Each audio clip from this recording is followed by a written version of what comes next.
Bien, pues empezamos la sesión de seminario del jueves 16 de octubre. Estamos con las conversaciones con Lukács y en principio terminamos hoy el texto. A ver cómo va. Estamos en la página 197, justamente cuando empieza a intervenir Abendroth, diciendo: soy de su parecer, pero ocurre que ese punto de partida, esto no lo sé, tiene un carácter provisional que se va estrechando mediante las experiencias concretas de toda evolución. La extensión del esto lo sé y del consiguiente esto quiero concretamente hoy pone término así, necesariamente, a las antiguas alianzas del tipo Frente Popular en el desarrollo de tales alianzas de combate, pero reproduce en cambio necesariamente nuevos planteamientos del tipo esto no lo sé respecto a una fase nueva superior.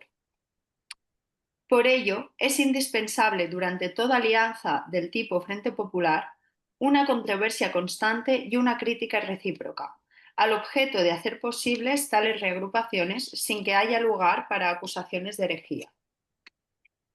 Y dice Lukács: Pues perdonad, yo sinceramente la intervención de Avendroth, que suelo entenderla, no la entiendo, Es que ha sinceramente. sacado un tema que no estaba en el orden. Es No. la primera vez que nos habla de frentes populares. O sea, de repente, aprovechando que el Pisuerga no pasa por no sé dónde, saca el Frente Popular. Después de haber hablado del arte veneciano. Eh, yo tampoco entiendo dónde va. Yo tampoco entiendo dónde va. ¿Por Porque es qué, que, por qué él no lo sé y él sí lo sé? Ponen límites al Frente Popular y ponen no límites. No lo entiendo, francamente. No he mirado la traducción, ¿eh? No he mirado la traducción italiana, ¿eh? Porque podría ser que aquí estuviéramos ante un desaguisado. Pero, claro, porque es que aquí da un argumento curioso. Dice, soy de su parecer, pero ocurre que ese punto de partida, comillas, esto no lo sé, tiene un carácter provisional. Entiendo que se amplía el conocimiento y por eso es provisional, me imagino, ¿no? No, digo yo, ¿no? Que se va estrechando mediante las experiencias concretas de toda evolución. Vale, esto ya. La extensión de esto no lo sé y del consiguiente esto quiero concretamente hoy.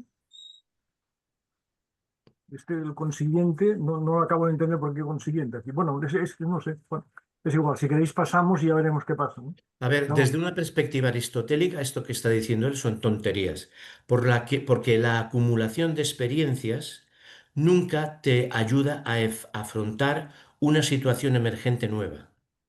Por eso decía Aristóteles que no hay ciencia de los particulares, porque siempre estamos ante situaciones emergentes en lo que lo nuevo es desconocido y no por acumulación de conocimiento de situaciones viejas vamos a saber conocer la situación nueva emergente, ¿eh? O sea, pero bueno, yo pensaba que era por lo de la política. Bueno, En todo Además, caso, aquí lo que perdón, Andrés al final dice es esto, ¿no? Es decir, que a él le parece que es indispensable durante toda la alianza, durante toda alianza del tipo Frente Popular, una controversia constante y una crítica recíproca, me imagino, entre las diferentes fuerzas que componen ese Frente Popular, ¿no? sí, eso Al está, objeto de hacer posibles tales reagrupaciones sin que haya lugar para acusaciones de herejía. No eso sé. es de sentido común. Vale, vale. Bien, bien, perdonad. pues, Gerard, ¿tú volías de algo? ¿Sale eso? nada, nada. ¿Sigo? Dice Lukács: mire, me permitirá usted aludir nuevamente a un esto no lo sé. No recuerdo con certeza si en las conversaciones anteriores hemos hablado de ello, pero me parece que sí lo hicimos. Una de las características ontológicas generales de toda decisión es el que, a mi parecer, jamás en el transcurso de la evolución de la humanidad podrá tomarse una decisión con pleno conocimiento de todos los factores subjetivos y objetivos del caso. Y en este caso, dadas las complicadísimas circunstancias del presente, el porcentaje de elementos no asimilados mentalmente es, por lógica, de una magnitud enorme, acaso mayor de lo que antes lo fuera. Mas no olvidemos que con ello no basta para que surja una situación nueva desde el punto de vista ontológico, porque así es la situación en toda acción. y se desprende a posteriori de la historia que a menudo las gentes obraron correctamente sobre la base de una ideología totalmente falsa. Empezando, por citar un ejemplo importante, por el hecho de que los griegos, basándose en la astronomía tolemaica, navegaran desde Atenas hasta Alejandría, llegando lindamente a Alejandría y regresando a Atenas, pese a que los fundamentos teóricos de todos sus movimientos fueran teóricamente falsos. Esta estructura del comportamiento humano debemos tenerla siempre bien presente y debemos ver que existen situaciones en las cuales se ha de actuar con independencia de lo que sepamos o no sobre el asunto en cuestión. Si me extravío por causa de la niebla en un bosque, debo intentar volver a casa. Ello lo conseguiré más o menos bien, de manera mejor o peor. Pero sería de todo punto insensato sentarme en espera de conseguir un buen mapa de la región en la que me he extraviado. Probablemente me moriré de hambre antes de conseguirlo. Otra cuestión es si, tanteando por aquí y por allá, podré encontrar el camino que me lleve a casa. De cualquier modo, esos tanteos serán siempre mejores que el mero esperar a tener en mis manos un mapa completo de la región. El ejemplo es sin duda vasto, pero creo que comprenderá usted lo que quiero decir. Sin embargo, no quiero afirmar con todo ello que el joven indignado por el colonialismo y entusiasmado por la sublevación de los pueblos oprimidos tenga que irse ahora mismo a Somalia, a organizar allí la lucha armada. Y dice Abendroth. Un segundo. En lo que yo he entendido, este paso a mí me parece muy razonable, muy sensato, ¿no? Pero lo que no veo es lo que dice al final. ¿A qué viene lo que dice al final de este joven? Es decir, sin embargo, no quiero afirmar con todo ello que el joven indignado por el colonialismo, patatín, patatán, ¿cómo lo relaciona una cosa con la otra? Creo que viene ahora, creo que viene ahora. Que ha de quedarse aquí esto, o sea, pero no dejemos de estudiar. Y el joven que está aquí es el que puede estudiar. O sea, eh, que la desesperación por el no saber y porque no esté nada cerca. Creo que va por aquí la explicación. Leamos porque si no volvemos a ver. Pero me parece que está contestado ahora. A ver. Dice Abendroth. Es necesario poner de relieve esta observación, puesto que, ante el estancamiento de las posibilidades de contestación en los países de capitalismo industrial muy desarrollado, el activismo de los jóvenes da lugar con pasmosa facilidad a identificaciones erróneas. En estos países coloniales, o mejor dicho, neocoloniales, la acción es imprescindible y la solidaridad con ellos es también indispensable. Sin embargo, la principal tarea de los jóvenes intelectuales críticos está pendiente de resolución en sus propios países. Es el... Bueno, sí. Lo que dice Abendroth también es sensato, me parece a mí. Sí, sí. Y sigue Lukács. Ciertamente, y el cometido de las gentes de visión clara en Occidente sería marcar una pauta razonable a estos jóvenes impetuosos y demostrarles que pueden reportar un mayor beneficio al movimiento si actúan de otro modo que haciendo gala de una actividad ciega. Yo viví el nacimiento del fascismo en Alemania en sus últimos años y sé muy bien que muchísimos jóvenes se adhirieron entonces a la causa fascista partiendo de una indignación honesta contra el sistema capitalista.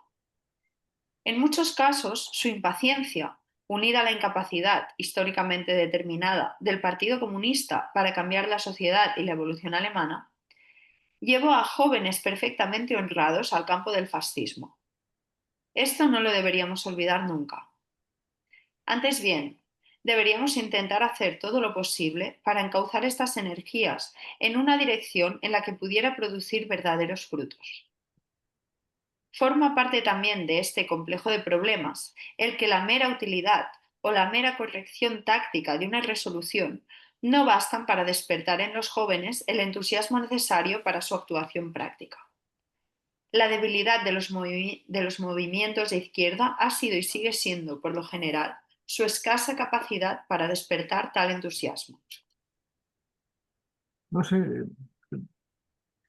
tal vez en la crítica de Abendroth y en las primeras líneas de este paso de Lukács, lo que a lo mejor tienen en mente es pues no sé, a jóvenes intelectuales de aquellos años que se fueron de países capitalistas de Europa y se fueron a luchar, no sé, pues yo qué sé, a Bolivia, ¿no? Estoy pensando en Reixi Debré, por ejemplo, ¿no? No sé si tiene presente este tipo Sí, de es esto. actuaciones, ¿no? Es decir, no O, lo sé. o aquí a Nicaragua. Es decir, aún hoy en día, a pesar de la decadencia de Occidente, la batalla ha de darse en el centro del imperio. Si en el centro del imperio no se da la batalla, malo para los otros. A pesar de lo decadente que está el imperio y a pesar de que haya chinas y cosas así, ¿no? Pero hace 40 años todavía era más. Esto lo decía mucho Sacristán. La batalla hay que darla, no irse a Nicaragua, hay que darla aquí. Sí, sí. Bueno, para, sí, pero bueno, para decir lo que decía Sacristán, que es lateral, él decía eso, pero tampoco dejaba de ensalzar lo que habían hecho algunas personas jóvenes que se habían ido a, no sé, a El Salvador, a Guatemala a pegar tiros, y esto en el 85, me parece, ¿no? Precisamente hablando de lugares, ¿no? Sí, sí, sí. Están las dos cosas, ¿no?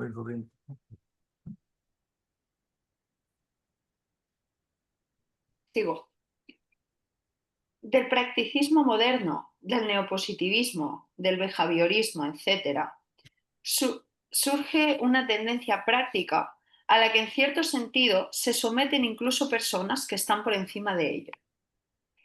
Estas acaban creyendo, efectivamente, que la actividad práctica se agota en una serie de rasgos tácticos, realizados de una manera u otra, correctos o errados. Sin embargo, es palmario que todo movimiento que haya conseguido realmente alguna cosa ha extraído el entusiasmo que le dio eficacia de su perspectiva histórica y no de frases. No deja de ser interesante que, aun contemplando la historia de la acción del fascismo, resulta que fueron no tanto las meras frases demagógicas como las grandes perspectivas, si bien objetivamente falsas en el aspecto histórico, en él contenidas, las que en principio dieron lugar a un cierto entusiasmo a favor de Hitler. Es decir, no logramos salir de este dilema social consistente en que el entusiasmo solo se puede despertar sobre la base de una perspectiva.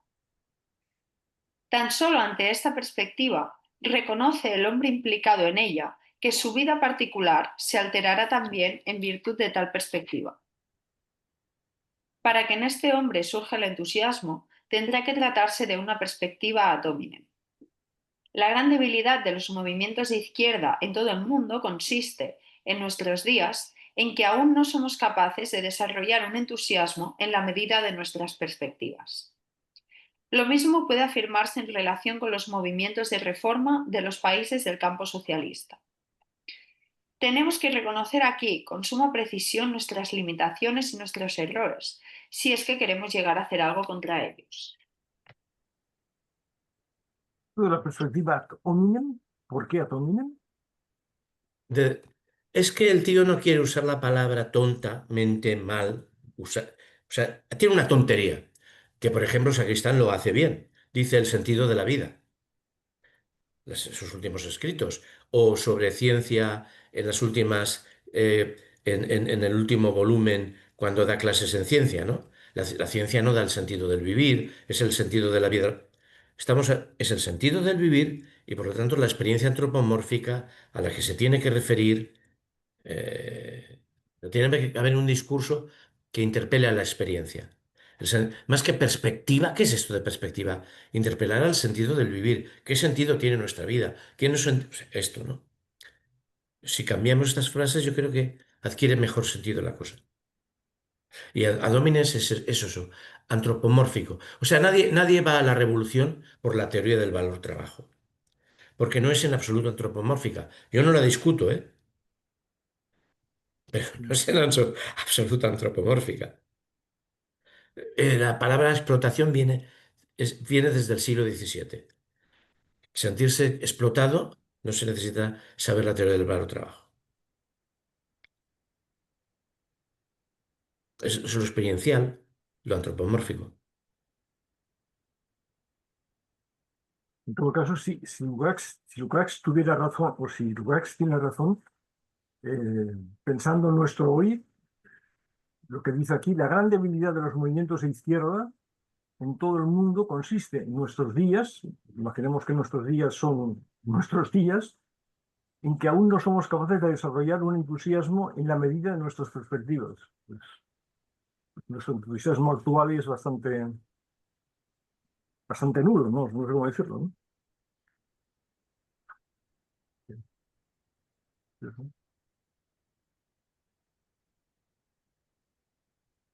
¿Sigo?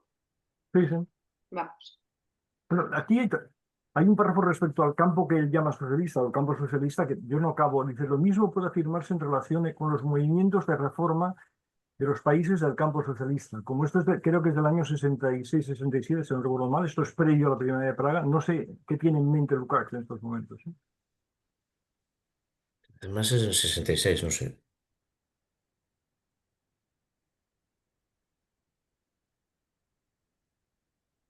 Dice Abendroth. Se debe esto, en gran parte, a que no hemos desarrollado nuestras propias perspectivas, de donde se deriva el peligro de que, en lugar de la perspectiva real, se elaboren, de donde se deriva el peligro de que en lugar de la perspectiva real se elaboren perspectivas ficticias o la mera resignación. Esto se evidencia en gran medida en el ejemplo del que hemos partido en esta conversación, es decir, el ejemplo de la confrontación que surge al tornarse sujetos las sociedades, hasta ahora degradadas a la condición de objeto, de los antiguos países coloniales y de los países atrasados dentro del mundo del industrialismo capitalista, que se ha tornado uniforme. El proceso vivo que tiene lugar ahora en todos esos países confiere a grandes sectores de la generación joven, que tiende a la izquierda y se va haciendo crítica, una perspectiva inmediatamente evidente. Surge, a consecuencia de ello, la tendencia a olvidar simplemente la posibilidad de desempeñar un papel de sujeto en los propios países y a identificarse con las tareas subjetivas del movimiento revolucionario de las colonias, hasta el punto de que no se ve ni reconoce ya que la tarea más inmediata de la inteligencia activista joven y de los obreros de los estados capitalistas tardíos tiene que resolverse en el propio país. La mera aclamación de la revolución de las colonias por parte de los jóvenes intelectuales de los países capitalistas no constituye ya una praxis propia. En la medida en que no altere allí las relaciones de poder o no impida eficazmente la intervención por parte de los estados imperialistas, constituye objetivamente una mera resignación, bajo la forma de una actividad ficticia. No es otro el lado negativo del enorme influjo ejercido por Fanon, Sí. o Fanon, ¿cómo es Fanon, esto? Fanon. Fanon, por Fanon sobre la generación joven de los Estados Unidos y la República Federal que ahora estamos presenciando. La ayuda estriba, en este caso, en explicar a esta joven generación que la perspectiva más favorable, aun en lo que respecta a estos movimientos en los países oprimidos por el capitalismo tardío, es la lucha por el socialismo y la democracia en los propios países industriales del capitalismo tardío, en las propias sociedades altamente industrializadas. Puesto que sería una sociedad socialista altamente industrializada quien más eficazmente podría ayudar a las naciones subdesarrolladas. Sí. Y A mí, en todo caso, no sé, no sé lo que Abendroth tiene en mente, pero lo que está diciendo aquí es una crítica a los movimientos de apoyo a Vietnam. Es decir, está pensando, es decir, está criticando a la gente joven que en aquellos años se movilizó, nos movilizamos a favor de la lucha del pueblo vietnamita. Me parece raro, ¿no? Es decir, pero parece querer decir eso, o no sé. Y No, aparte yo, es curioso, ¿no? Porque hablan de países coloniales o semicoloniales y a Cuba, no sé, ¿lo han citado alguna vez a Cuba? sí. No sé, y es un poco raro, ¿no? Porque la Revolución cubana es muy cercana a la conversación que están manteniendo, ¿no? Es decir, es 6 años atrás, ¿no? Bueno, no sé cómo tomar este. A ver, en cierto Sí, sentido, tiene que ver también con lo que ocurre en nuestros días, por ejemplo, ahora con toda la cuestión de Palestina, ¿no? Que no podemos decir que sea algo negativo en absoluto, es algo que puede unirnos además a una gran parte de la población y que permite una cierta movilización, pero bueno, aquí no está o no debería estar, ni mucho menos, lo central a la hora de pensar en un cambio social. Em, y si lo planteamos desde la vida cotidiana, pues es evidente. Esto no va a cambiar nuestra vida cotidiana. Esto es una reclamación o una reivindicación puntual respecto a algo que no controlamos. No sé, a mí esto me parece que tiene como un cierto presente y desde este punto de vista me parece muy claro. Algo que no creo que Abendroth piense de este modo, pero desde el punto de vista de Lukács sí me parece que tiene sentido. De hecho, la crítica iría más bien hacia el guevarismo, no, que es generar Hacia. hacia el guevarismo, generar 100 vietnames tirándose en paracaídas en Bolivia. O sea, y Guevara, a ver, Guevara era nacido en una sociedad entonces muchísimo más desarrollada que la nuestra, la Argentina de los años 30, ¿no? O sea,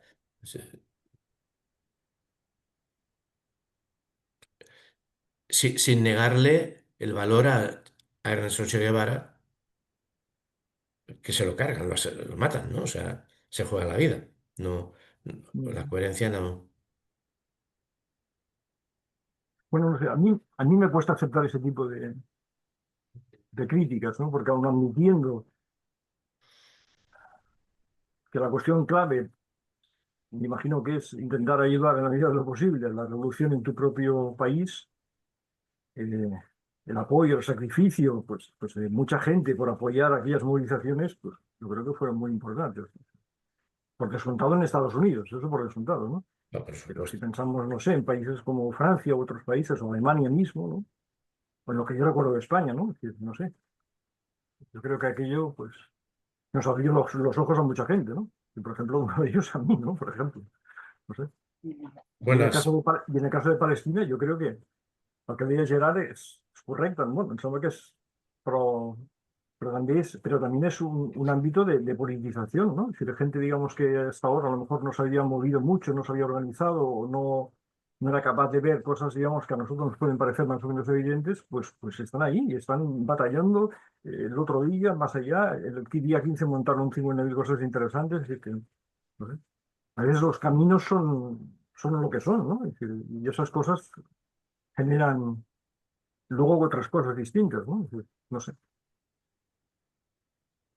A mí me parece que son movimientos llenos de humanidad y de solidaridad, ¿no? Es decir, tal vez no de valores muy enrojecidos, pero sí valores muy apoyables, ¿no? Creo, ¿no? Sí, sí. Y ahora, no sé, visto desde nosotros, seguramente esas formulaciones de Guevara, hay que organizar 1.000 Vietnams. Nos pueden parecer un poco, no sé, absurdas o poco matizables, no sé. Pero en su momento, pues yo qué sé, es decir, se había conseguido un éxito en Cuba, es decir, en Vietnam la gente estaba ahí, pues no parecía un disparate, ¿no? A mí no me parece un disparate, sinceramente, visto en su momento, ¿no? Visto en su momento. Pero Salvador, yo pienso, o sea, estoy completamente de acuerdo contigo, pero pienso que en realidad están mucho más vigentes todavía hoy este tipo de planteamientos que ven en eso el fin, no solo el método, digamos, sino también el fin, que lo que planteaba Lukács, que es un cambio de perspectiva, un cambio de orientación que no se ha recuperado, que no ha tenido recorrido. Bien, bien. Creo que también en esto incidía el informe Petras. Recuerdo yo que hacía una crítica también a las ONGs en esta perspectiva también, es decir, en el de dejar la lucha de clases para, mediante las ONGs, ir a hacer, entre comillas, solidaridad a países del tercer mundo.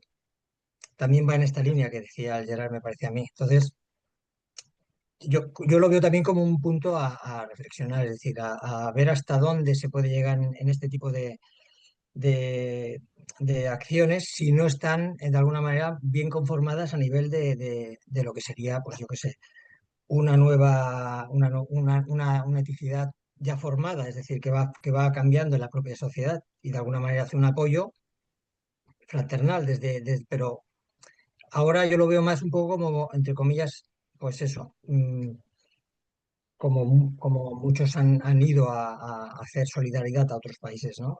Luego cuando vuelves te das cuenta pues que hay muchas cosas que no acaban de cuadrar. Pues yo qué sé, no sé, si uno echa una reflexión sobre estos tipos de viajes solidarios, se da cuenta de que, bueno, pues hay mucha crítica a hacer, ¿no? Yo, por ejemplo, mi caso en concreto es Guatemala, pero seguro que cada uno tiene los suyos, ¿no?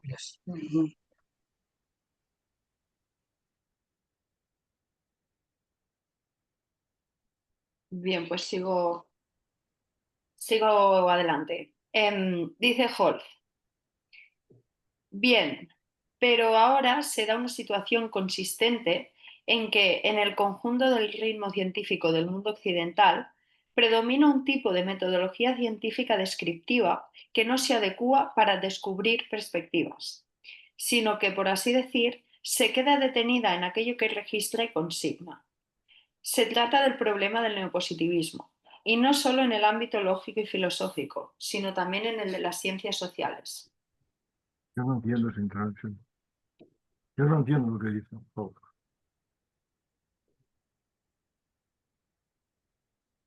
Dice que predomina un tipo de metodología científica descriptiva. Bueno, no lo sé, habría que mirar, hay que saber mucha historia de la ciencia para afirmar eso. Muchísimo, no lo sé. En los años 60 es decir, predominaba ese tipo de metodología. Yo creo que había mucha metodología de tipo teórico, abstracto, bueno, no sé, no solamente descriptiva. Es el tema de los, por ejemplo, no sé, si no recuerdo mal, la conjetura de los quarks de Gell-Mann es de esa época, de los años 60, si no recuerdo mal. Y eso no tiene nada de descriptivo. Pero el debate que aquí se está planteando es el de si con la ciencia se consigue la anatomía del instante, para hacer el título del libro. Porque tú tienes un problema político ahora. Bien, entonces encargas a los científicos que te ayuden, pero un científico, si de verdad hace ciencia, tiene que establecer un programa de investigación con hipótesis variadas, establecerlas y empezar la investigación.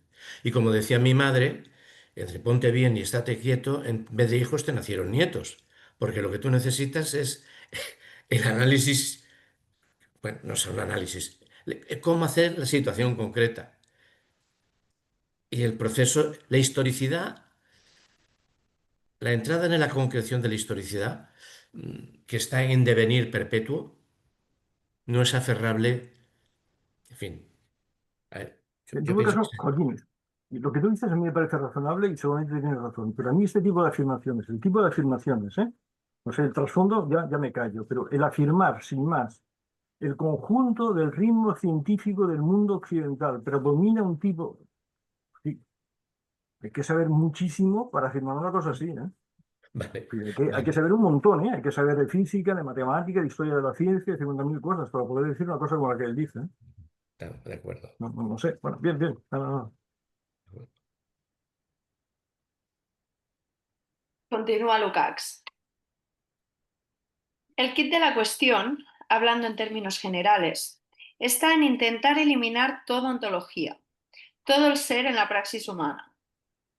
Ocurre que, y en ello puede apoyarse el neopositivismo, según dijimos antes, es perfectamente factible una praxis correcta basada en una teoría falsa.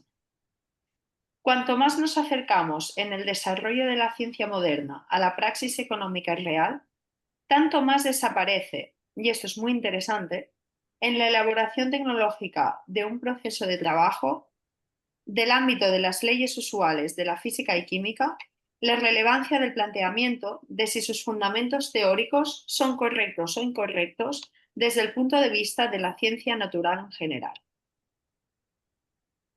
Volviendo ahora a mi ejemplo de la navegación en la antigüedad, es posible manipular la economía de manera tecnológicamente correcta partiendo de teorías completamente falsas. El pragmatismo afirma que lo que tiene éxito es verdadero, y este postulado del pragmatismo, incierto en un sentido amplio, no lo es en el sentido práctico inmediato, y se acredita como tal. Sin embargo, el significado teórico de todo ello permanece entonces oscuro. No se puede pensar, pues, más allá de las circunstancias sociales dadas. Esta amplia crítica contra las concepciones neopositivistas no se produce entre nosotros.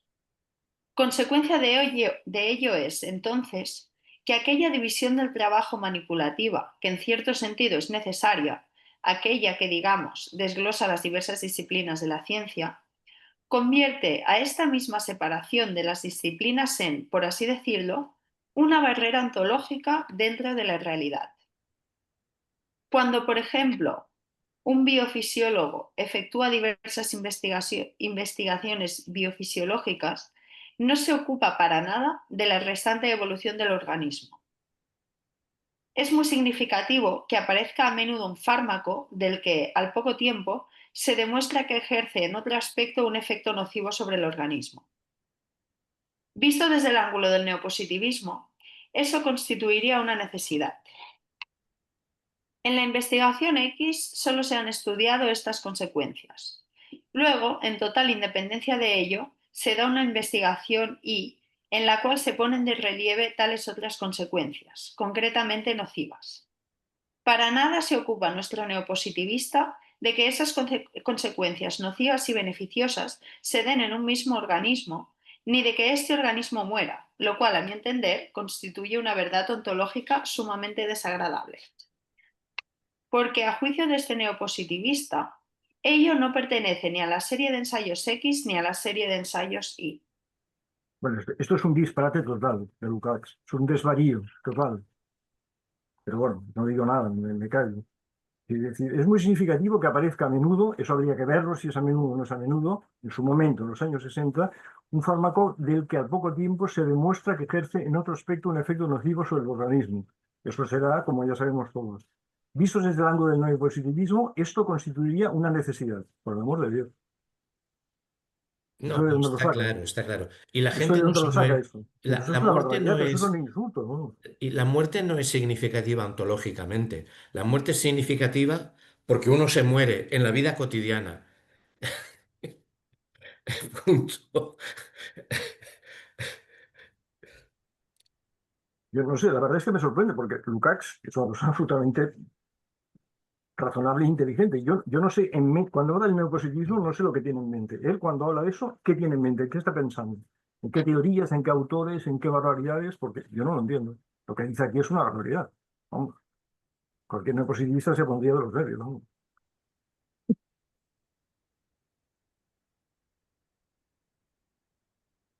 Ya lo advierte más adelante que no les gustará a los neopositivistas lo que dice. Ya, pero es que, no sé, pero si les planteara críticas razonables, me parece perfecto, ¿no? Pero eso que está diciendo aquí no es así. Es decir, que, vamos, no sé. ¿Sigo?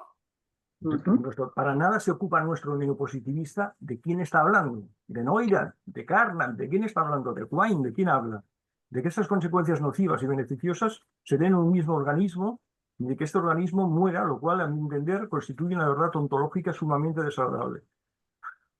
Bueno, no sé, perdonad, disculpad. Yo creo que estos pasos no ayudan no ayudan al texto de Lukács.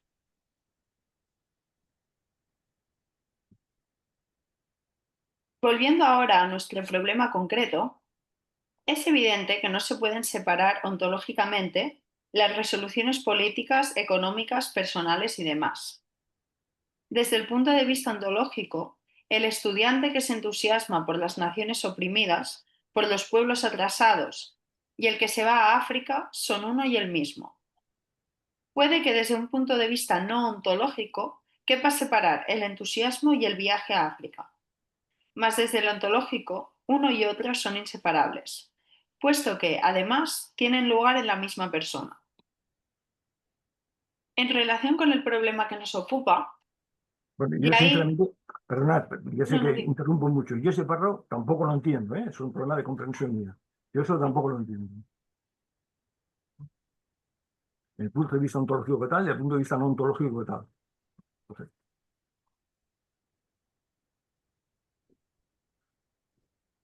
¿qué sería esto? Desde un punto de vista no ontológico, ¿qué pasa a separar el entusiasmo y el viaje a África?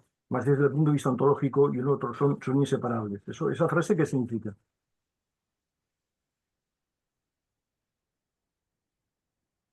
Bueno, podría significar, aunque a mí tampoco me gusta cómo lo expresa, podría significar que el tipo de personalidad o el tipo de concepción de lo que es la transformación social están muy unidas, se vaya el joven militante o no, a X, ¿no? A hacer solidaridad, a colaborar con los oprimidos, etcétera. Uno se puede quedar aquí o puede irse, pero en ambas situaciones tenemos la misma perspectiva de lo que es la transformación social. Yo esto lo pienso desde mi experiencia como militante en la izquierda independentista durante mis años de juventud.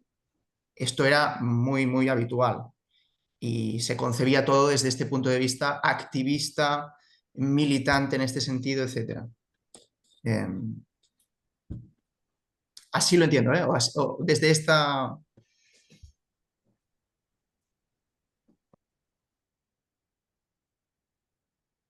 sigo. De acuerdo, sí. No, no, no. ¿Querías seguir, Salvador? No, no, no, no, tal, no, tal. Sí, sí. Gracias, Gerard.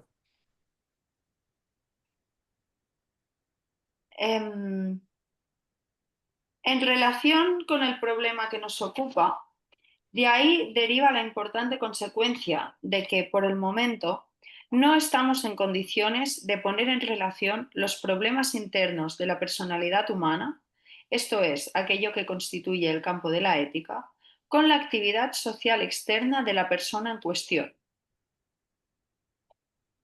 En ese aspecto, Aristóteles fue un gran genio de la ética, puesto que si usted considera el problema del justo medio aristotélico en el sentido ético, verá que se trata del término medio concreto dentro de una serie de alternativas sociales determinadas y siempre con la doble fundamentación siguiente. Por una parte, esto es conveniente para la acción y por otra, esto promueve o entorpece el desarrollo de la personalidad. Cuando Aristóteles buscaba el término medio entre el valor y la cobardía, o entre el despilfarro y la tacañería, buscaba siempre el punto en que, tanto con respecto a la acción externa como con respecto al desarrollo interno de la persona en cuestión, la superación de los extremos diera lugar a un desarrollo de la personalidad. O sea, a ver, el término medio aristotélico hay que entenderlo sin la frase término medio, porque el término medio para nosotros es el término medio entre el bien y el mal, y eso es un disparate moral. El término medio aristotélico es entre el fin a conseguir y las capacidades que yo tengo. Milón es el púgil que come 10 minas de comida. A mí me mataría y él lo necesita para desarrollarse. Bueno, este es el término medio aristotélico, ¿eh? Y además Aristóteles tiene etos y etos con con E minúscula. Es el carácter que genera en nosotros nuestra acción y con E mayúscula, no, perdón, no, al revés, y con E mayúscula, con E larga es la eticidad, la cultura material de vida, los usos y costumbres que constituyen nuestra comunidad. O sea, la forma de hacer y nuestra antropología. Y, y el marxismo liquidó eso. No hay antropología. En el marxismo hasta Gramsci, no hay antropología. Lo que hace que las personas no comprendamos que somos explotadas son el fetichismo, la enajenación. No que nuestra antropología esté ahormada al consumo del mundo en el que estamos somos originarios. Ahí está, bueno, ahí está el Lukács de Historia y Conciencia de Clase y el Lukács que sí que está comprendiendo los desarrollos antropológicos del capitalismo para el consumo como ahormadores de una monstruosidad antropológica que no tiene salida y es que es donde hay que luchar. Pero bueno,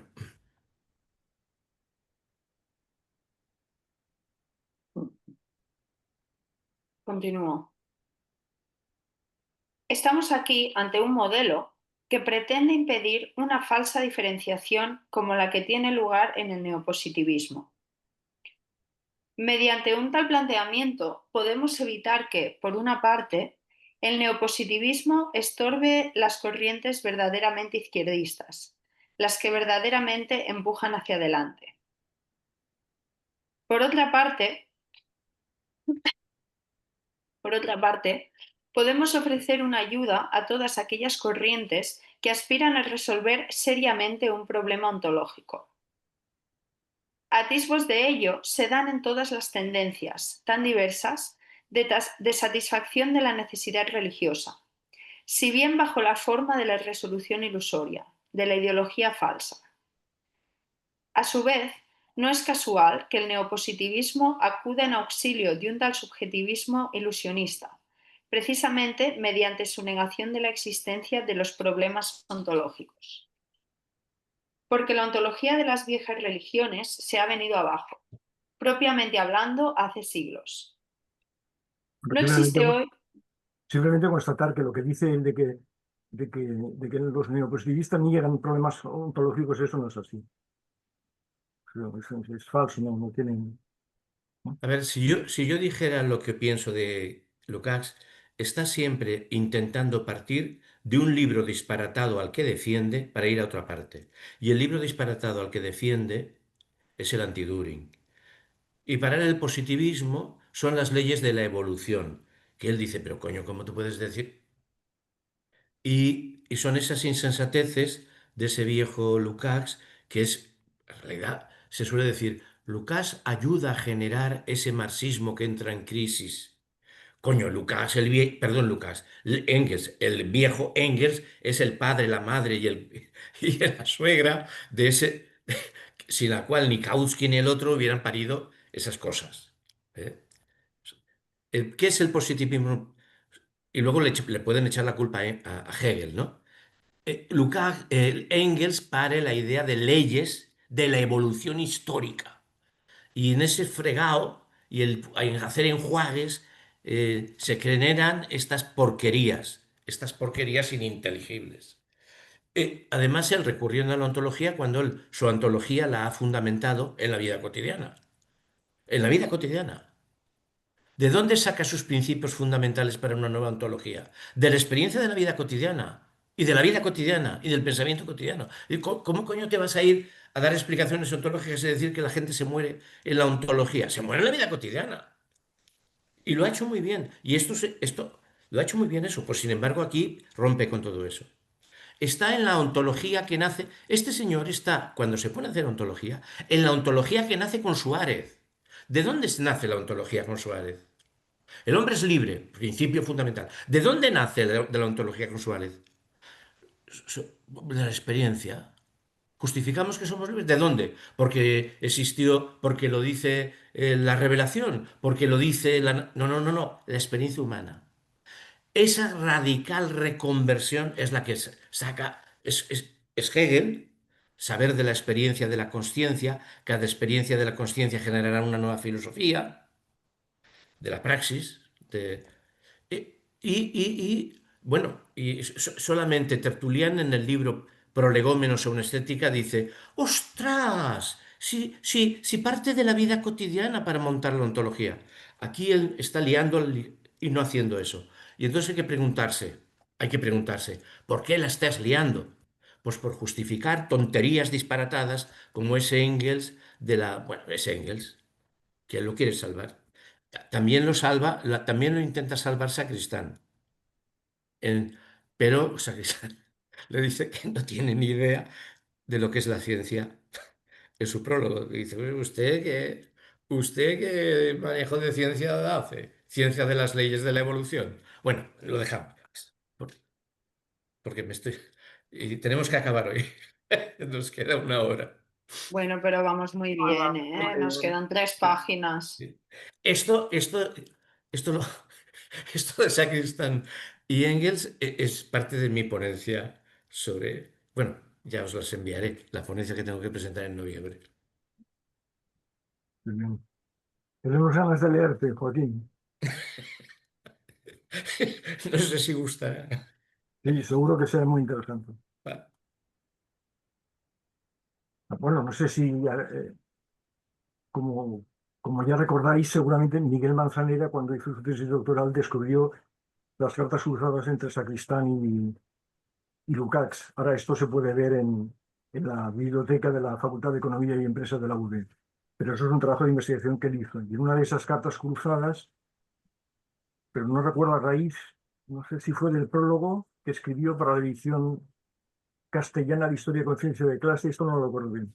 Pero una de estas cartas cruzadas, Sacristán, con mucha cortesía y con mucho, le preguntaba o le pedía que por favor rectificara un fragmento de su exposición en la cual comparaba el neopositivismo con el estalinismo. Entonces le decía a Sacristán que para algunos lectores de su libro, aquí en Europa Occidental, esta identificación de neopositivismo y estalinismo seguramente no será del todo bien comprendida, entonces le ruego que por favor intente formularla. Lo que no recuerdo si Lukács le hizo caso o no, creo que no le hizo caso, me parece, pero no estoy seguro de eso. Le escribió una carta de 14 páginas justificando por qué el estalinismo, el maoísmo y el neopositivismo eran lo mismo. ¿Qué dice Sacristán? Se ha vuelto loco, se ha vuelto loco. Yo no recuerdo esa carta de Esto yo Lukács. sí. Porque está en las entrevistas, en el libro de entrevistas está. No en el libro de conferencias, en el libro de entrevistas. Pero creo que ahí Sacristán cita sin buena memoria, porque yo he leído la correspondencia entre ambos y las cartas son breves, de una página y media, Claro, no más. Es decir, una página, editoriales. una carta de 14 páginas no existe esa carta, ¿no? Por Sacristán, pues yo qué sé, se le fue un poco la...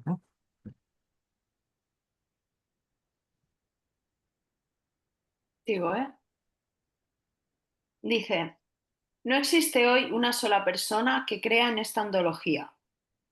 La aceptación de la nueva ontología que hemos mencionado en último lugar nos llevaría, por el contrario, a un desmantelamiento de la necesidad de la religión y al conocimiento de que a nada conduce ésta. Así pues, la mera negación de toda actitud ontológica, alegando que ésta es irracional y antifilosófica, constituye objetivamente una ayuda notable para todas esas tendencias religiosas ilusorias.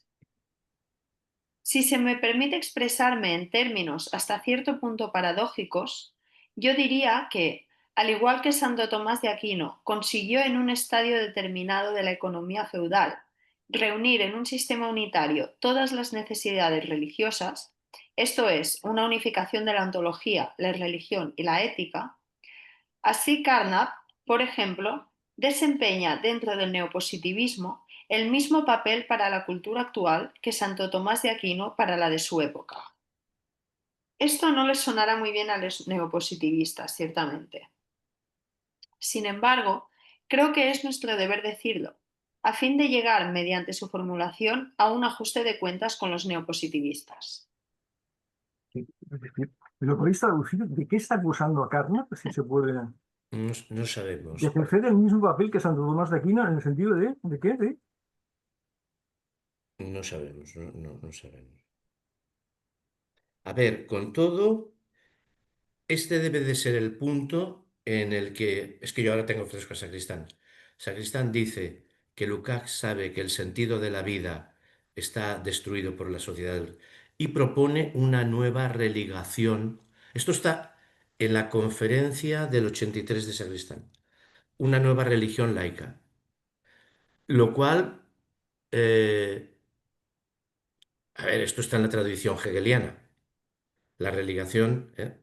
Y estas son las únicas páginas en las cuales Sacristán puede haber conjeturado que con mucho temor Lukács propone la creación de una nueva religación humana que dé el sentido al vivir. Vamos a ver si sale esto de aquí. Bueno, en todo caso, digamos lo que dice aquí de Carnap, yo no sé si es del todo exacto, suponiendo que lo sea, es un elogio a Carnap, ¿no? Yo es Porque que lo no compara sé, con yo no Santo he Tomás leído de a Carl. Aquino, ¿no? Y dice que ejerce un papel de unidad de todas las tendencias, no sé. Yo es que no he leído no puedo hablar porque no he leído a Carl. Leí ayer y ya me dejé los piños.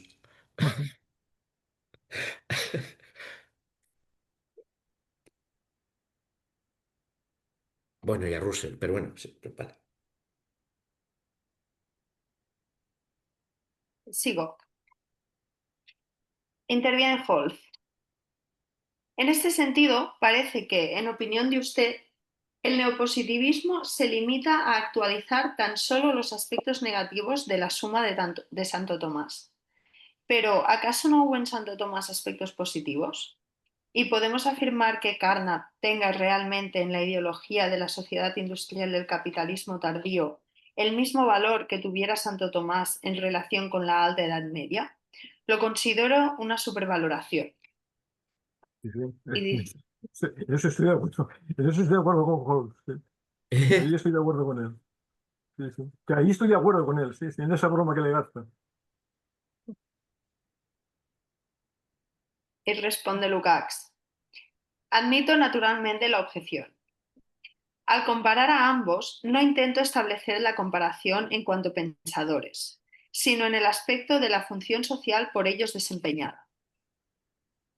No olvide usted que todo sistema filosófico grande y eficaz ha desempeñado funciones sociales muy importantes en determinados periodos. Por citar algo positivo, el sistema rusoniano tuvo una función social muy importante y positiva en la Revolución Francesa. Solo en este sentido deseo comparar la función social de Tomás de Aquino con la de Carnap. A ver, Rousseau era un desconocido para la inmensidad de la gente de la Revolución Francesa. Era el jus naturalista. Él era jus naturalista, ¿eh? Pero Rousseau era un desconocido. Era desconocido. O sea, eran autores que para las amplias masas campesinas y para los cuadros intermedios que las articulaban no era. Era dificilísimo encontrar incluso las obras de Rousseau en esos momentos. Y a nosotros hoy en día nos llegan en los clásicos, ¿no? Allí era difícil. En cuanto a Carnap, que tuvo que exiliarse y además tenía tendencias socialistas, no era un revolucionario, no era un rojo, pero tenía tendencias socialistas. Yo, por lo que sé, que no es que yo esté muy documentado, yo creo que no ejerció un papel determinante en la cultura norteamericana. Es decir, las posiciones filosóficas de Carnap pues, jugaron el papel en el mundo académico y hasta cierto punto, ¿eh? Porque hubo muchas críticas, ¿no? Pero vamos, la cultura norteamericana, que yo sepa, ninguno, o muy poco, ¿no?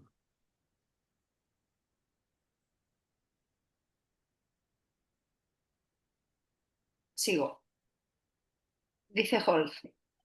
Muy interesante a este respecto es que recientemente se hace perceptible un cierto influjo neopositivista incluso en el ámbito de la filosofía marxista.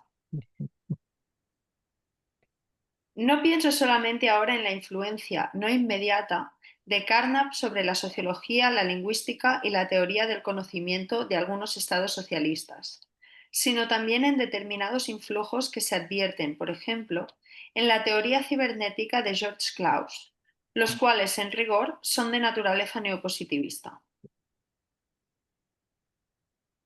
Me parece que en ese aspecto el neopositivismo parte de una perspectiva francamente antiontológica y que al admitir en su seno teoremas neopositivistas, la teoría marxista corre un riesgo de desintegración, puesto que así se invalida el planteamiento de la unidad del proceso histórico y social.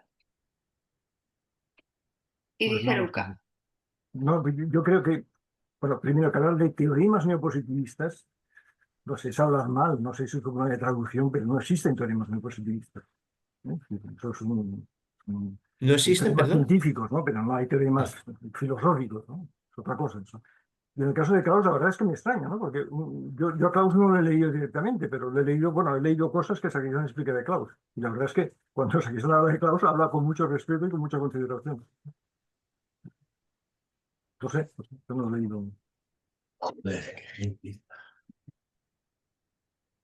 Y creo que, si no recuerdo mal, en una conferencia que dio en el año 63, estudio en general y para todos los días de la semana, hay al final referencias a Klaus. Sí, sí, sí. No, y no lo pone mal en absoluto, ¿eh? Si estuviera uno influenciado por el neopositivismo, pues no lo sé, ¿eh? Esto no, no sería un pecado, suponiendo que fuera el caso, ¿eh? Pero bueno.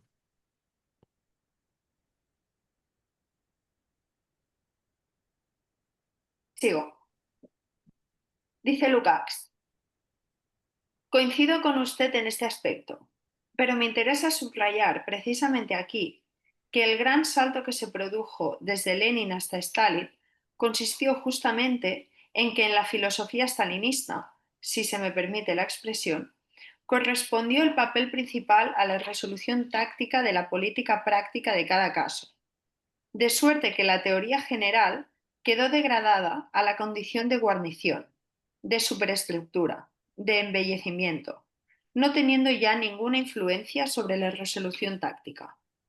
En fin, sigue siendo un diálogo como de besugos para nosotros, porque de repente que aparezca aquí el debate Stalin-Lenin pegado al neopositivismo es como muy delirante, por lo menos para nosotros, ¿no? O sea, a ver, eh, ¿qué sería entonces Stalin un neopositivista y por lo tanto un táctico pragmático? Y bueno, en fin, es... Pero Perdona. pero aquí está elogiando a Stalin, o no lo está elogiando, yo no lo No, sé. no, no lo está elogiando, Ah, está ah, poniéndolo a parir. Y por eso, si luego se dice que es un neopositivista, será no, no, correcto. pero aquí lo que dice es que se produjo, es decir, el gran salto que se produjo desde Lenin hasta Stalin. Y ese gran salto hasta Stalin consiguió justamente Y que la en que filosofía en la filosofía stalinista, stalinista, suponiendo que de tal, correspondió el papel principal a la resolución táctica de la política práctica de cada caso. Eso parece que es algo positivo, ¿no? Sí. ¿Eh? no, es ¿No? que, es que la ciencia, o sea, sería que la, que era un positivista, porque no podía ver las cosas más que según los resultados de la ciencia. Pero si sigues las cosas según los resultados de la ciencia, no puedes cambiar lo que la ciencia te diga que hay que cambiar, que la ciencia te dice que existe. Porque si tomas como papel tornasol de lo que es real, de lo posible, lo que la ciencia te dice, ¿cómo decía Margaret Thatcher? No hay posible otro mundo. O sea, si No hay to- alternativa. ¿eh? Ya. O sea, entonces el tacticismo es pegarse a lo que hay, ¿no? Entonces, Stalin es un neopositivista. Perdona. Sí. Y Lenin no. Pues Sí. ahora viene Holz, ¿no? ¿Eh? Ahora viene el ¿Perdón? siguiente, el Holz. Ahora no el lugar, está la Holz. Ahora viene José. Y menudo la que dicen. Sí, sí. Dice Holz. Pero hay que decir que la situación no ha mejorado en absoluto en el periodo postestalinista. Por el contrario, yo diría más bien que en tiempos de Stalin quedaba a veces, pese a todos los fenómenos de extrañamiento, un cupo de fundamentación teórica de las resoluciones prácticas mayor del que se da en ocasiones recientes. Dice Lukács. Esto de los fenómenos Sí, de extrañamiento, ¿a qué se refiere? ¿A las deportaciones y muertes? ¿O a qué se refiere Sí, todos los extrañamiento? fenómenos, todas las distorsiones, no sabemos. No Sí. sabemos. No sé lo que sería. Probablemente sea una traducción de alienación o enajenación. Ujú. ¿Eh? Ya, Sí. ya. Tendría que ser Enfremdung, pero a saber. Aufhebung, Entfremdung, una cosa de esa, Sí, seguro, en sí, alemán. pero dice Y en esos Lukács. fenómenos de alienación o Perdón. enajenación, Joaquín, eso incluiría también la represión stalinista, entiendo. pues es posible, sí. So- Holz está diciendo que en tiempos de Stalin había fenómenos de enajenación, de alienación, pero que a pesar de ello había un cupo de fundamentación teórica en las resoluciones prácticas mayor que el que se da en ocasiones recientes. Reciente, se ha ido Ya, al ya. Es tacticismo. decir, que a la hora de tomar la decisión, por ejemplo, la decisión trotskista, Malgré Trotsky, de industrializar a marchas forzadas, pues había una fundamentación teórica debajo, mayor que la que pueda haber pues, en la decisión, pues qué sé yo, del neoliberalismo de suprimir la reglamentación sobre la contaminación. Yo creo que hay que coger por aquí, Joaquín, pero en este sentido, entonces, lo que hay que decir es que es una vergüenza que un señor que es Holz, que es de Europa Occidental, estén hablando del atraso del marxismo por culpa de Stalin. Y no hago ninguna defensa de Stalin. Es decir, pero como majadero que tú eres de Europa Occidental, o sea, todo el mundo echándole la culpa al fracaso, al retraso del marxismo por el marxismo oriental. Pues jodidos que sois occidentales. No Pues entiendo. Abendroth, el único oriental es Lukács. Sí. ¿Y? Y todo el mundo le echa la culpa al atraso del marxismo por culpa de Stalin. Ah, ya, ya, ya. Sí, sí, sí, sí, sí. Eso es intolerable. Ujú, ujú. O sea, es eso el maestro armero. Echarle la Sí, sí. culpa al maestro. No. Eh, Todos tenemos nuestra responsabilidad. ujú.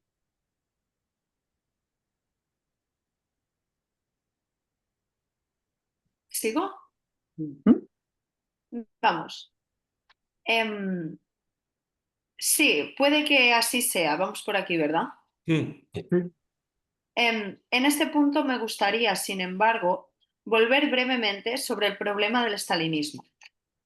Con Stalin se produjo una corriente manipulatoria en los intentos de justificación teórica de las resoluciones socialistas, a diferencia de lo que ocurriera en tiempos de Marx y Lenin. Por lo que se refiere a la superación del periodo stalinista, nos hallamos todavía en un momento en que se sigue superando, con métodos todavía stalinianos, los más crasos errores del stalinismo. Es decir, que no hemos llegado aún a la superación, propiamente dicha, de los métodos stalinistas. Y este injerto neopositivista que se observa en el marxismo actual guarda relación con el predominio de lo táctico sobre la teoría relativa a los principios. Ello es ineludible, en tanto nos conduzcamos en nuestra praxis como meros prácticos. Mientras así sea, resultará inevitable que en la teoría nos aproximemos en ciertos aspectos al neopositivismo. Esto constituye una pero un trivialización. segundo, Aldana. Yo tampoco, sinceramente, esto tampoco no sé a quién se está refiriendo cuando dice, y en este injerto neopositivista que se observa en el marxismo actual, pues no sé en qué piensan o en quiénes autores piensan. En el año 66, ¿qué autores? Bueno, Klaus lo ha citado hace un momento, ¿no? Pero no sé si hay por referentes, no lo sé. Probablemente se refiera al marxismo oriental, de Europa Oriental. Y me da que en el fondo a lo que apunta es a que en la interpretación neopositivista, como dice el amigo Porfirio Miranda, todo juicio de valor se considera acientífico. Y él está diciendo, no, no, yo quiero fundamentar una ética, aunque no la llegó a escribir, como sabemos. Si el objetivo de la ontología era construir la ética. Una ética científica, sobre bases científicas, que es la filosofía marxista. Pero claro, el neopositivismo me dice, no, no, todo juicio de valor, toda ética, no es científica. ¿Mm? Pero que no sea científica no significa que no tenga fundamentación racional, ¿eh? Cuidado, es distinto, ¿eh?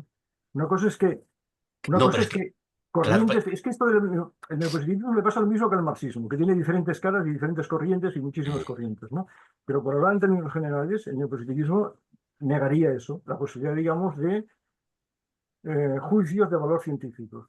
Tendría que pensar mejor eso, pero bueno, seguramente es así. Pero en todo caso, digamos, lo que el neopositivismo no haría es negar la posibilidad de una ética con fundamentación racional. Eso no lo haría. sí, sería puramente metafísica. No, no, puramente metafísica, ¿no? ¿Cómo Claro, metafísica? metafísica. Bueno, ¿Eh? no, metafísica no. La Estaría ética, para el fundamentada. positivismo, una ética siempre es metafísica. No hay una fundamentación científica en la construcción de No, una pero ética. no, una cosa es que no sea científica y una cosa es que no tenga fundamentación racional. Yo te puedo argumentar racionalmente por qué pienso que es mejor tratarte bien a ti que tratarte mal. Pero eso no Mm. es ciencia, es otra cosa. Es argumentación racional, plausible, no es argumentación demostrativa. Pero no científica. Porque No, como claro, decía Sacristán, bueno, utilizando a Einstein, científicamente no es probable que no haya, no se puede demostrar que no haya que acabar con la especie humana. claro, pero La- se pueden dar, claro que no es posible. desde un punto de vista, bueno, desde un punto de vista incluso no neopositivista, desde mi punto de vista, ¿no? Es decir, no sé, que no tengas posibilidad de demostrar eso científicamente, suponiendo que eso sea así, que yo no lo sé en estos momentos, que uno puede dar muchísimas razones convincentes para decir que eso es una barbaridad, que es una monstruosidad, y que piense eso, pues está en un desvarío. Pero no es hacer ciencia, es dar argumentaciones razonables, plausibles, que se pueden discutir, se pueden dialogar, etcétera, etcétera. Pero eso no significa Bueno, apoyar el irracionalismo ni nada parecido a esto, en absoluto. el debate del neopositivismo, la aparición del neopositivismo tiene... ahora voy a contar, es que como ahora los tengo frescos, ahora voy a contar un artículo muy viejo de Sacristán, La Alianza Impía.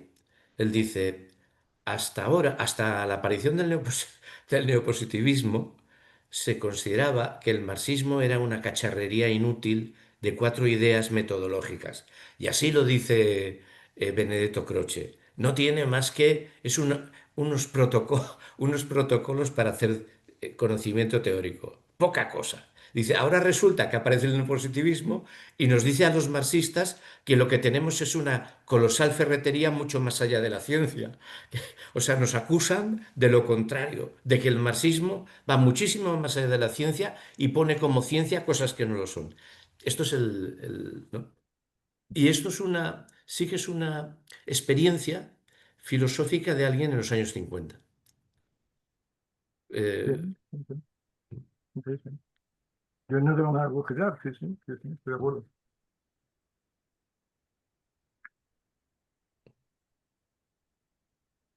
¿Digo? Esto constituye una trivialización, una deformación del marxismo, y no solo en sentido científico. Es también un obstáculo práctico para la eficacia universal ideológica de las ideas del socialismo. En los peores tiempos, los de la guerra civil y el hambre, es innegable que la mera existencia de la República de los Soviets producía entusiasmo en amplios círculos de Occidente, justamente porque muchas personas tenían la vivencia de que allí se estaba luchando por algo que afectaba a los más hondos problemas de la propia existencia, por algo que pretendía dar solución a la cuestionabilidad de la propia existencia dentro del marco del capitalismo. La manipulación brutal que se conoció en el periodo stalinista borró de un plumazo tales esperanzas. La atenuación y el refinamiento técnico del stalinismo no ha podido, sin embargo, restablecer la vinculación perdida. Y no podrá hacerlo hasta tanto no se haya llevado a la práctica la ruptura con la manipulación, refinada o brutal. La perspectiva del surgimiento de un nuevo tipo humano puede desencadenar un entusiasmo a escala internacional. La mera perspectiva de la elevación del nivel de vida, cuya significación práctica dentro de los países socialistas estoy muy lejos de menospreciar, es seguro que no lo logrará. Nadie se convierte al socialismo por obra de la perspectiva de poseer un automóvil, sobre todo si ya lo posee dentro del sistema capitalista. Tan solo cuando la praxis vuelva a asumir las formas que poseía en tiempos de Marx y Lenin, se volverá a poner en marcha esta influencia. Recuerde usted que Lenin, polemizando en la discusión sindical con Bukharin, planteó allí la categoría de la totalidad, por más que sabía y subrayaba con toda exactitud que jamás conoceremos plenamente la totalidad de las determinaciones. Pero dijo que la exigencia de totalidad nos preservaría de anquilosamientos y deformaciones. Si a esto le opone usted ahora el característico aforismo de Adorno de que la totalidad es lo no verdadero, vemos cómo, mediante este planteamiento de los problemas, la resolución práctica de cada caso se torna en criterio de medida absoluto para nuestras tomas de postura. De ser realmente el único gran problema de la Alemania actual, pongamos por caso, el que se pueda designar o no a Brandt o a Erhard para la gran coalición, jamás encontraremos el puente para que los jóvenes honestos divisen en tales planteamientos su propio problema vital. Para ello se requiere un planteamiento muy distinto del destino alemán, pudiéndose ciertamente discutir, dentro del sistema, esos contextos de pro o contra la gran coalición. Creo que verán ustedes. A mí este paso, hay hay pasos de este paso que me parecen muy hermosos, me parece que están muy bien pensados, muy bien, no sé, explicados y muy bien, bueno, y bien traducidos, me imagino, ¿no? Es decir, hay cosas que a mí se me escapan, ¿eh? Por ejemplo, si a eso le pone usted el característico aforismo de Adorno, de que la totalidad no es, perdón, es lo no verdadero, eso es así. Adorno, Estaba en contra de, sí. sí, No, eso es entonces, verdad. claro, que a quién iba dirigida la puya anterior de los injertos neopositivistas en el marxismo. Vale. ¿Eh? Aquí, Va contra la escuela de Frankfurt. Frankfurt, ah, vale, vale, vale, vale, claro. vale. ¿Y está justificada esa crítica? Yo no soy capaz de decirlo. A ¿Está ver, justificada esa crítica? Horkheimer se había convertido en el Vademecum de Adenauer. Bueno, ya, Horkheimer, pero eso es una crítica política, pero yo no sé si la influencia neopositivista en Adorno en Horkheimer es real, es así, yo no lo sé, no, lo ignoro, no lo sé. bueno, En el caso de Adorno me parece sorprendente, pero bueno, si es así, me callo, no tengo ni idea. En el caso de Horkheimer me suena más, pero en el caso de Adorno no me, bueno, con las pocas cosas que he leído de él no me cuadran, ¿no? Pero bueno, igual sí. Pero esto que dice de que la totalidad es lo no verdadero, eso es una posición de Adorno, ¿no? yo creo que sí, sí. Yo he leído el libro de la dialéctica en su momento, muy tempranamente, lo entendí muy mal, pero allí creo que aquello rezumaba esto. Las totalidades son el totalitarismo. O sea que además había alguna demagogia adorniana. ¿No?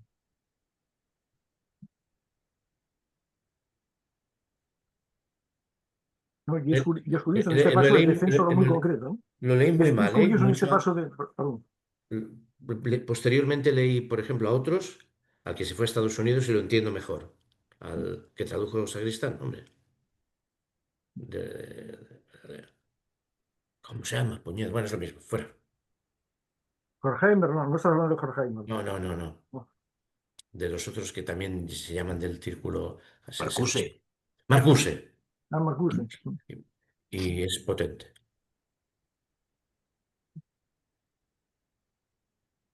Venga, terminamos. Dice, creo que verán ustedes con claridad lo que quiero decir aquí, así como que esta relación contiene un rasgo general de la política, un rasgo general de la manipulación de la economía.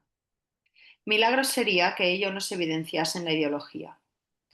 Y en relación con la evolución ideológica de los últimos tiempos, es sumamente interesante el que la resistencia contra esta modalidad manipulatoria esté en pleno auge y que por ello no domine hoy el neopositivismo de manera tan indudable como hace algunos años. Vaya, mi Dios santísimo. Pues, También por el neopositivismo hay que entender el nombre que le da a las políticas de ingeniería social generadas desde los aparatos de Estado, con seguridad social, con pensiones, con tal, pero con exclusión absoluta de la participación de la gente en el proceso político, ¿no? O sea, esto también sería parte. Bueno, señores, pues ya está, pues ya está. Pues me he quedado con las ganas de saber de dónde saca Sacristán esto que dice en la conferencia penúltima, que él propone que Lukács propone una religación, una religión no mística, que a ver, si lo propusiera, esto es Hegel, en vena. La religación, las iglesias como instrumentos de mediación para construir, y las iglesias, los gremios y las Massen, que no está definido, yo no sé, como medios de organizar la sociedad, ¿no? Pero yo no lo he visto, ¿no?